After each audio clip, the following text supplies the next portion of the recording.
Nvinex Hot 11S. Kapag i-open natin kahit may laman ang battery, hindi po nagtutuloy, laging nalulubat. At yan, pansinin nyo mga idol, mayroon pong laman ang battery. At kapag i-open natin, bigla po siyang nalulubat. Ayan, wala po siyang laman. At ayan, ulitin po natin iyon at pansinin nyo, ganun pa rin. Inulit-ulit natin mga idol at pansinin nyo, hindi talaga siya nagtutuloy sa menu kahit may laman ang battery. Paano ba ito gawin at paano ito solusyonan? Ayan mga idol, meron pong 43% ang battery. At pinagawa na daw ito ni Sir Nery Format. Kaso lang hindi daw po nasolusyonan. Kaya pinadala po niya sa atin. At dahil suki ko na po ang may-ari nito, ayan, doon sa lugar niya, pinagawa niya at hindi naman daw nasolusyonan. So subukan ko po natin gawin i-troubleshoot kung saan ba ang tama. At dahil first time pa po ito nabuksan, pansinin mga idol, meron pa pong sticker. So hindi po ito binuksan. Kapag ganitong problema mga idol, ayan, makikita niyo po mamaya kung ano po ang gagawin. Huwag nyo pong i-reformat para hindi mabura ang files. So ayan mga idol, pansinin nyo po dito, huwag po natin galawin ang motherboard dahil nasa battery fuse. Madalas ang tama nito na kapag i-open natin, biglang nalulubat.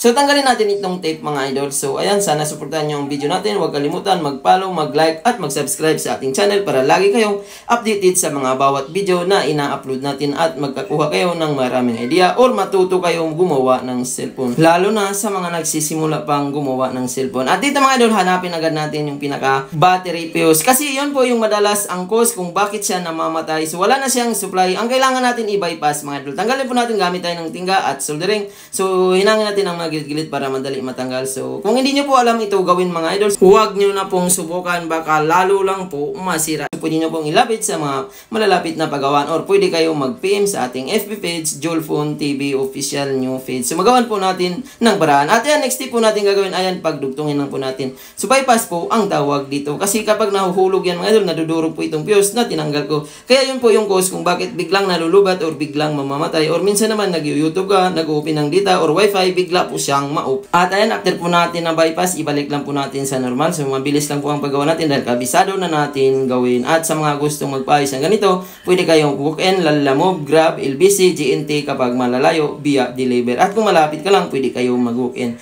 Fixed while you wait. Mabilis lang po ito gawin mga idol, lalo na kung kabisado mo gawin. At napaka-safe po ng paggawa natin dahil ito, kapag ganito ang pagkagawa, pwede po ma-overcharge, hindi po siya basta-basta masisira. At ang kagandahan, sobrang kunat na rin, malubat ang battery. At pansin natin kanina, biglang nalulubat. At ngayon mga idol, ayan, papunta na po sa menu. At mayroon na pong pagbabago. At dahil na-reset na daw ito mga idol, ganun pa rin, ayan, pansinin nyo po, basahin mo lang po ang nakasulat dito. So, nabura talaga ang files kapag nire-reformat. Kapag ganoon, huwag nyo na pong i-reformat para hindi po mawala ang files. Sayang po kung meron kayong kailangan. Hindi siguro kabisado nung unang gumawa. Kaya yan, kung napanood nyo po ang video natin, pwede nyo po subukan at sigurado ko 100% nyo po magawa. At hindi ko na po ito pala sinit up mga idol dahil meron pong Google account at ang may-ari na lang po ang nag-sit up nito dahil alam naman po niya ang password at yung Google account. So, nabura na nga lang yung mga files. At sa mga gustong magpaayos nito mga idol, mag-pave lang po kayo, magawan po natin ng paraan na wala po siyang mabura. At ayan mga idol, hindi ko na siya sinit up at dahil mayroon pong Google account. At sana nakakuha kayo ng idea. Maraming salamat. At huwag kalimutan mag-share. Maraming salamat po sa inyong panunod.